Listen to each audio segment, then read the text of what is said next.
Hello everybody. We've all heard of these two terms called an audio track and a MIDI track. But do we really know the difference between these two? In today's tutorial, we'll be learning about the difference between an audio track and a MIDI track.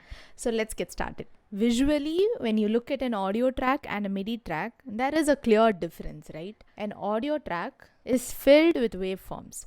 You can see waveforms that are bigger, there are waveforms that are smaller. In contrast to that, a MIDI track is filled with rectangles that vary in length as well. So what might be the difference between these rectangles and these waveforms? To begin with, let's start by looking at an audio track.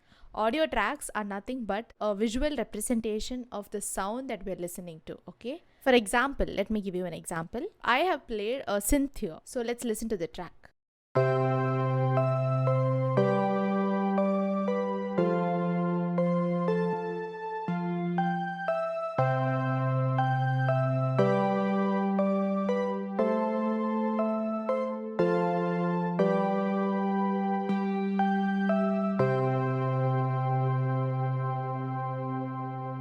The sound that you listen to, so the difference in volume, levels, everything is depicted in this waveform. What I'm meaning by that is that, for example, when I'm playing a chord, for example, let us look at this ending chord.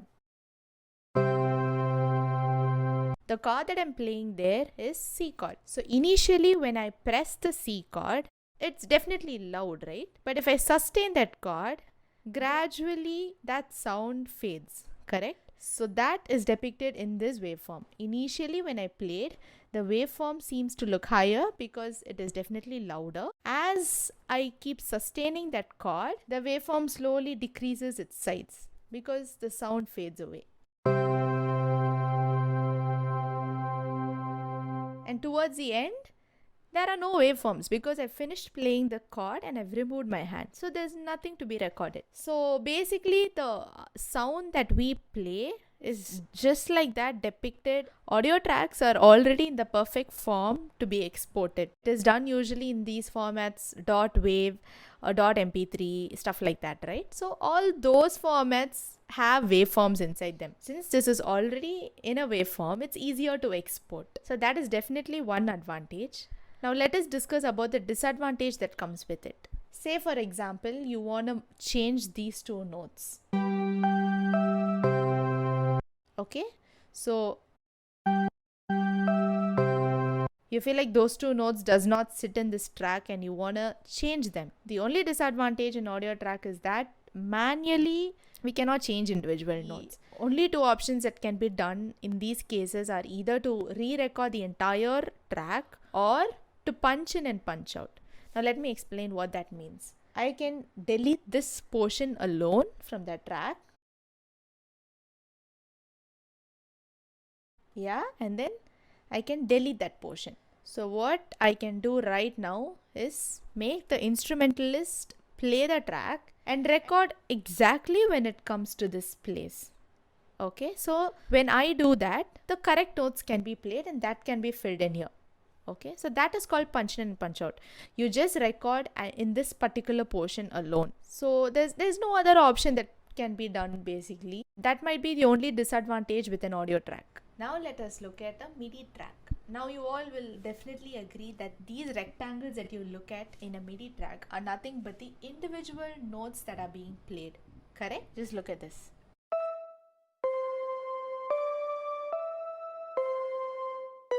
So these are nothing but the individual notes that are being played. Let's have a listen to it.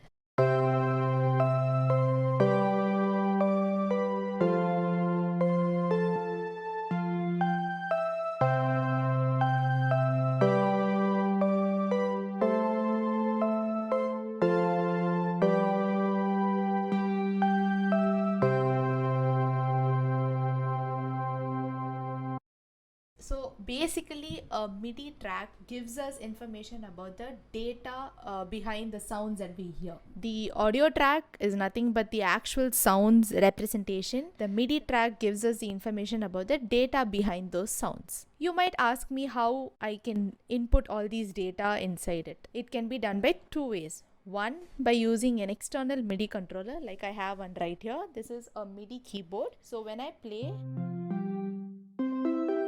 you you can hear sounds, right? It's okay, we don't have to freak out if you don't have a MIDI controller. We can always press Command K and the small piano will open up. Now when you press those keys, yeah, you can hear those sounds, right? You can even record it with this. A MIDI controller is just for convenience. If you're good with it, you can go ahead. One thing to note in mind, while recording MIDI tracks, it is necessary to have a kind of instrument placed within the track. For example, the kind of instrument that I have here is a synthesizer. This is the kind of instrument that I'm having here. I'll give you a detailed tutorial about how to assign software instruments to a software track in my upcoming video. For now, let's focus on MIDI tracks and what they mean. There is definitely an advantage here, right? Now, for example, I want to delete these two notes here. It's not as complicated as it was in an audio track where you only have to either re-record it or punch in, punch out. All you have to do is simply click this and hit delete. Click this, hit delete. That's all.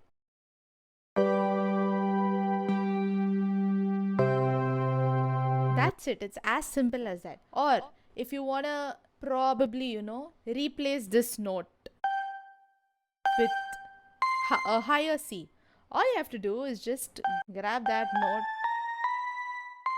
place it there.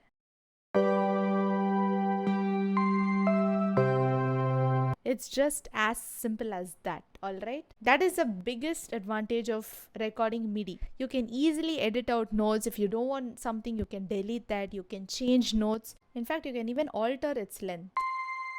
One thing to note in mind is that just because a MIDI track does not have waveforms doesn't mean it cannot be exported like any other normal .wav or .mp3 format. It can be exported as long as there is a instrument assigned to it. Like I have synth. As long as you have an instrument assigned to it, it has no problem in exporting your files. Alright? These instruments are called virtual instruments, and I'll be doing an upcoming video where I'll be talking about how to assign these kind of software instruments to a MIDI track. That is the end of this video. I hope you all learned something from this. Don't forget to like and comment about what you think about this video. And like I always say, believe in yourself and keep trusting in the process. And I'm sure one day you'll feel proud about where you are.